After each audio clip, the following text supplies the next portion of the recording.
This is 5, now how London's most notorious gangsters made their money on the inside. Looking like a wealthy businessman enjoying a private lunch at the gym, this is gangland boss Reg Kray in prison. Reg was running an empire from his prison cell. Still chairman of the board and running the family firm after 30 years behind bars. I think he earned £5 million in the 35. Like any company boss, the health of the balance sheet is the priority.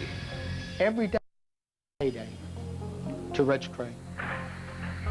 It's business as usual, violence and money being top of the agenda. Their whole lives was about money. Money, money, money. To finance a lifestyle of privilege and favour behind bars. They were earning thousands and thousands of pounds per week while they were inside prison.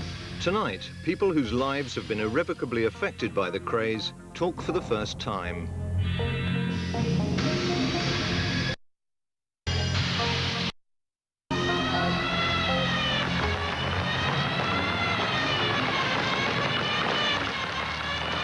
March 1969.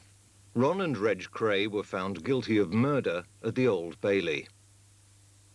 Mr. Justice Melford Stevenson, sentencing them to life imprisonment, told them, "I'm not going to waste words on you. In my view, society has earned a rest from your activities, and I recommend that you be held for at least 30 years. When the van pulled up to the Bailey and took them away, that's when the big time started for the twins. The real big time, big bucks, not the penny ante stuff that went on before. The whole gangster syndrome started for them in 1969. That's when they started making big, big dough. Locked behind bars, many believed the Krays' world of violence and menace had come to an end. Nothing could have been further from the truth. For the next 30 years from their prison cells, Ron and Reg Kray ran a multi-million-pound empire, financing a life of luxury and favour behind bars. The Krays made more money inside prison than they did outside. I know they still continue to run an empire, both of them, from inside prison. They'd open clubs. They'd tell people by letter or by phone to go to those clubs. There was money exchanging hands to open clubs, to take over pubs, betting offices, record shops, snooker halls. The things, really, that they did whilst they were out. But just how big were the Krays before they were jailed? In the underworld, so-called, they were very much halfway down the pecking order. They were not East End gangsters, they were Bethnal Green gangsters, very, very local. They could never move outside that area without being told where to go if they tried to flex their muscles outside their own little patch. On their own little patch, of course, they were pretty formidable. The Krays were very big fish in a very small pond. There were other gangs in London when they were at their reign, just as big, some bigger and more clever than what they were. It was a lot easier to run Bethnal Green 35 years ago, and there was only 15,000 people in Bethnal Green. Now there's 255,000 people, and half of them don't even speak English, and they wouldn't listen to the two tasty geezers who owned the snooker hall down the road, whoever they were. The Krays started off as local thugs, hooligans, protection money, etc. They used the talents they had in violence. They could both be very, very violent. Yeah. Ronnie was the more violent one, but Reggie was the worst one to upset. If Ron never had his medication, as he told me, he said, I would go mad, he said. You know, they're the only thing that really stopped me from going insane. He used to rant and lose his temper, and his face used to really distort. But Reggie was very calm. He'd done things very coldly, you know. If he was going to stab you, he'd just stab you. I think where Ronnie would have killed in anger, Reggie would have killed in hate.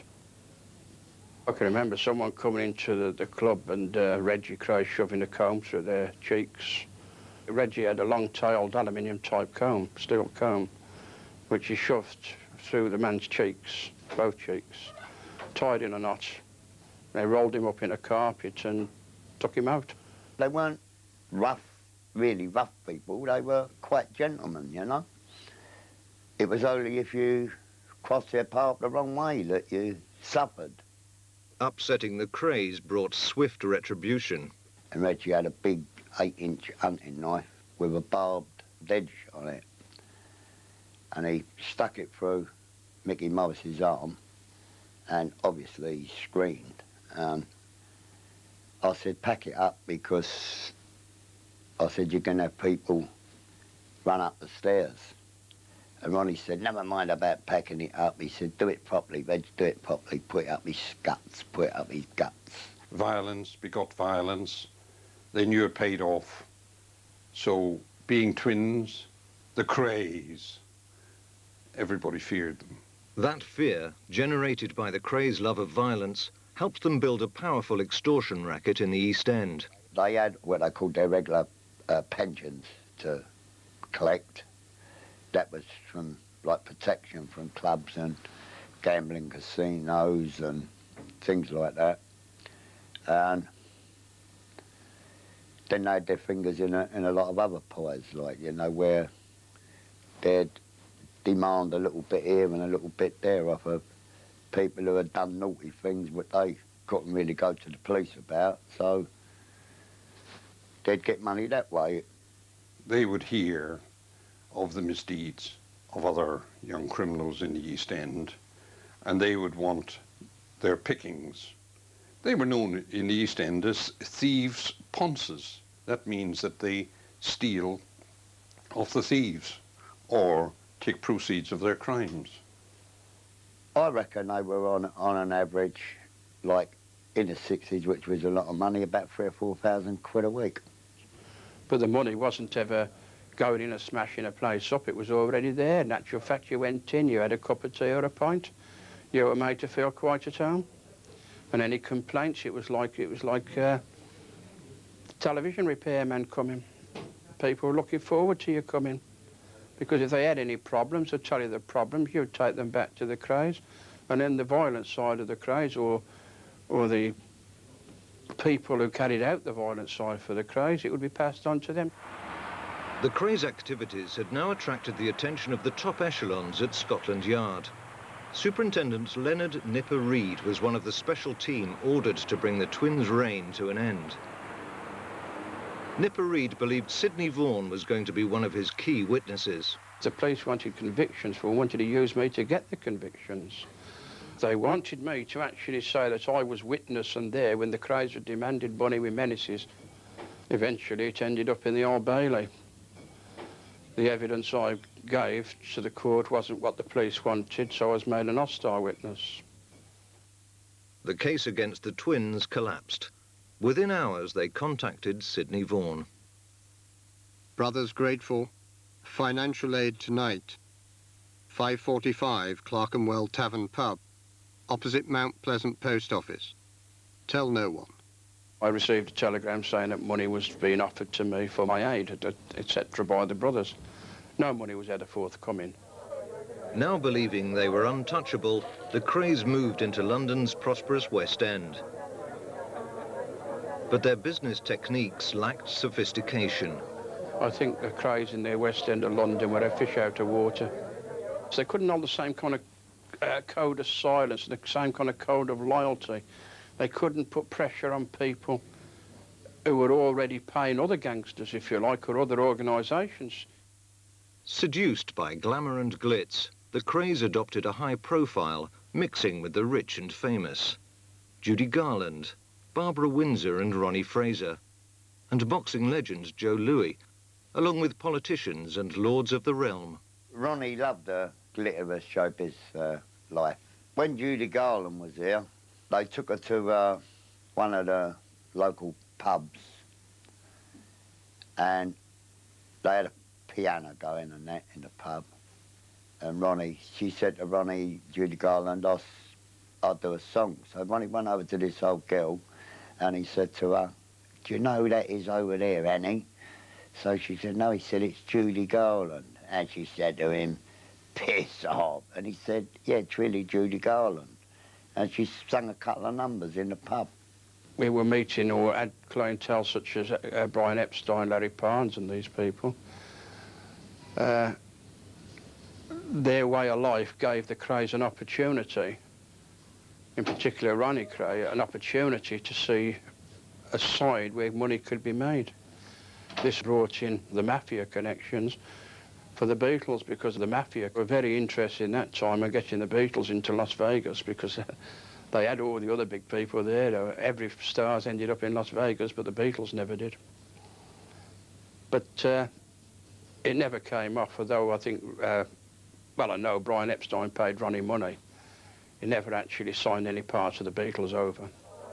In March 1965, the Krays were forced to temporarily abandon the bright lights of the West End and go into hiding when Ron killed a rival gang member, George Cornell. Believing Cornell had made insulting remarks about him, Ron walked into the Blind Beggar pub in the Mile End Road and shot him in the head. George had no respect for Ronnie or Reggie. Well, well, well. Mr. Kray. He used to say that Ronnie was a big fat puff. He told May Morris, who was Mickey Morris's mother, that Ronnie was after her son for, like, sexual activities. And Ronnie found out about this, and he was very, very angry. And it was about a fortnight later that Ronnie shot George in the Blind Beggar. You haven't got the bottle.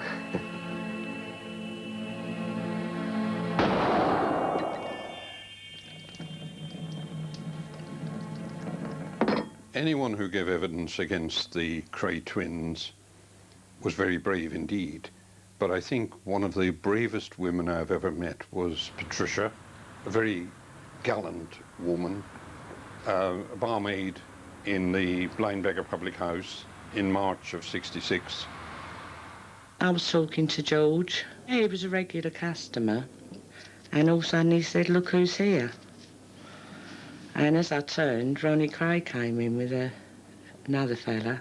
And as they came level, Ronnie and the other chap just suddenly had guns in their hand, shot George, and then turned towards me. And it's the only time I think I've seen Ronnie smile. And I thought, I think he's going to shoot me. And I realised that if I ran up the stairs, I could get shot in the back. So I just ran for the cellar and jumped the whole of the cellar stairs. And a shot was fired at Patricia, which whizzed past her ear into the wall behind her. It was probably an attempt to silence her forever. And I was scurrying round there like a frightened rabbit. I was trying to get behind barrels, crates, and realising there was just nowhere to hide. And I've never been so scared in all my life. And then it went very, very quiet. And I came up the stairs and Patsy, the governor of the pub, said to me, "Who is it?" And I said, "George Cornell." And I said to him, "Get me tea towels out of the steriliser." But I didn't realise how much of the back of his head was missing.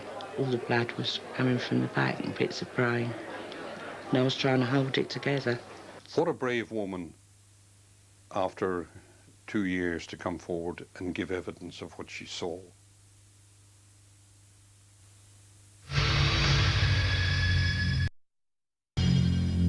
"18 months after Ron Kray shot George Cornell, it was Reggie's turn to commit a high-profile murder.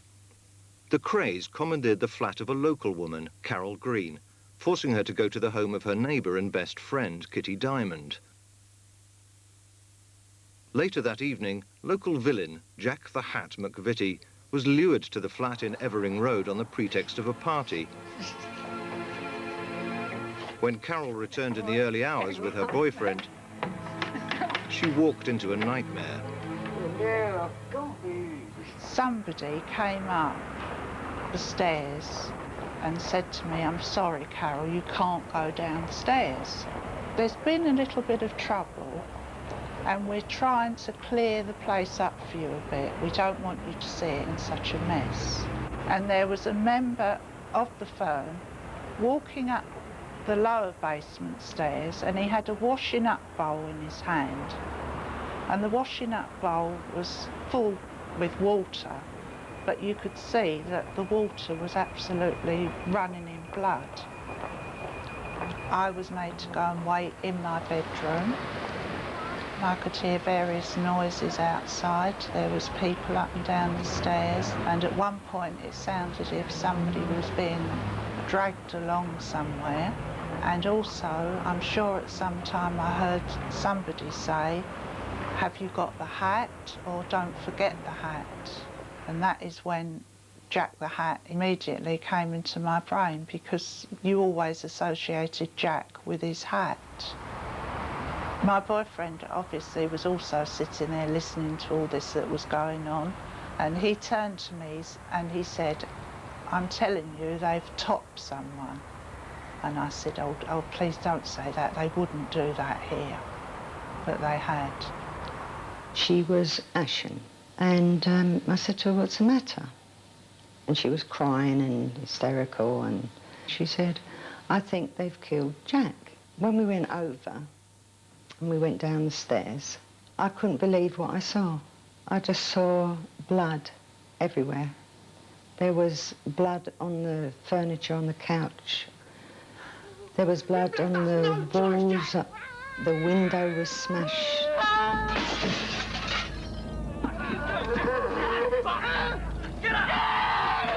There literally was blood everywhere. It looked like a slaughterhouse. Reg stabbed Jack the Hat in the neck, severing his jugular vein. About 6 months after the murder, I was told that Reg would like to see me, and I went down there, and he was there with about 4 or 5 of his henchmen, and so-called. And he said to me that he'd heard that I was saying that they'd killed Jack the Hat. And I said, no, I hadn't. And he said, if we find out that you have, we will kill you and your 3 sons, and we won't think twice about it. In his books, he writes that I was a prosecution witness against him, even though he paid for my husband Billy Collins's defence, which is an outright lie. Not a mistake, a lie. The flourishing combination of lies, myths and rumours which followed the murders of Cornell and McVitty enhanced the Krays' reputation. People who wanted to really know what the Krays were about. Was it true that they were sex for deep voices? Was it true that they were killers who had bodies under every motorway flyover in the UK? Was it true that they'd killed 20 or 30 or 40 or 50? How many bodies were around? Who knew? When we all talk about the number of people the Krays killed, they didn't necessarily go out and kill these people themselves, but they got others in to do the jobs for them. They had their own personal things, but they didn't go around smashing everybody up. Only the people they didn't like personally. The others was just business to them. And they'd send their lieutenants to do the violent side. How many did Ron actually kill? Maybe half a dozen. How many did Reg actually kill? Maybe 2 or 3, something like that. But how many did they have their members of the gang kill? It was a lot. All in all, they got rid of, I reckon, around 30 people. How they used to get rid of their bodies was they had a Polish fella. He was an elderly man over in South London, and he used to smelt aluminium. What he used to do, sometimes he used to have to hang on to the bodies for a little while till he could get rid of them. So he used to deep freeze them, so he got no smell, no blood or anything like that about the place. Once the body was frozen up, he used to take the bodies out, saw the bodies up and burn them, cremate them like in pieces in an aluminium smelt. A number of the firm have talked about the incinerators. There's the graveyards. They'd get into the graveyard before a body was put in the hole. They put a body in the hole, put some earth on top, a new coffin would come in on top. They'd double up in the coffins at the funeral parlour. Then, of course, there was the Freddie Foreman trick of getting rid of the bodies at sea. That's what happened to Jack the Hat. He fed the crabs off the coast of Kent. No body, no crime. It was one of Ron's favourite expressions. Confident they were invincible, Ron, in 1968, decided to expand internationally and forge links with the American Mafia. That time when Ron went to America, to New York, to meet the Mafia, the families, I think he was very much under scrutiny by the police, who had informers that they had slipped into him. People like Alan Cooper and Joe Kaufman. They were just informants, grasses, if you like, agents provocateurs. And this Alan Cooper particularly, he was an American, a very short little fellow with a lisp and a stutter, and his stutter became worse the longer he was in the Twins company. It got very pronounced. It took them to meet the Mafia. He might have met a couple of street hoods, a couple of, shall we say, crew members, but he never met any Mafia as such. All he met were actors, people who looked like Italian waiters, Zapata moustaches, big overcoats. Hiya, baby. How you doing? How you doing, Ron? He came back. He was over the moon. He really thought this is it, the big link-up between him and his twin and the Mafia. It's ludicrous. Ludicrous. Whether ludicrous or not, Scotland Yard viewed the proposed alliance with alarm and launched a massive operation to end the Krays' rule. Finally, the wall of silence, which for so long had protected the Krays, was pierced. In May 1968, the three brothers and 8 other gang members were arrested and charged with murdering George Cornell and Jack McVitty and conspiracy to kill. After they were arrested, Ronnie wanted Albert Donahue to say that he killed Jack the Hat, and he wanted Ronnie R to say that he killed George Cornell. And I said they'd take the rap for all the long firms and all the other little cases of violence. Ronnie liked obedience, and he was very angry and annoyed when they wouldn't do it. Key witnesses were now prepared to stand up against the Kray gang. 3 women were crucial prosecution witnesses: Kitty Diamond, Carol Green and Patricia Kelly. After giving evidence, all 3 lived in fear for many years. 2 were given new identities. After an 8-week trial, Ron and Reg were jailed for life. Charlie was sentenced to 10 years. As they were driven away to start their sentences, many believed Britain's most dangerous organised crime empire had finally been smashed. But they could not have been more wrong. They weren't organised. They were the most disorganised criminals prior to 1969, certainly I've ever heard of and knew of. But since their incarceration, then it became a real organised enterprise. The Kray Empire started in April 1969. In episode 2, how the Kray Empire flourished and grew behind bars.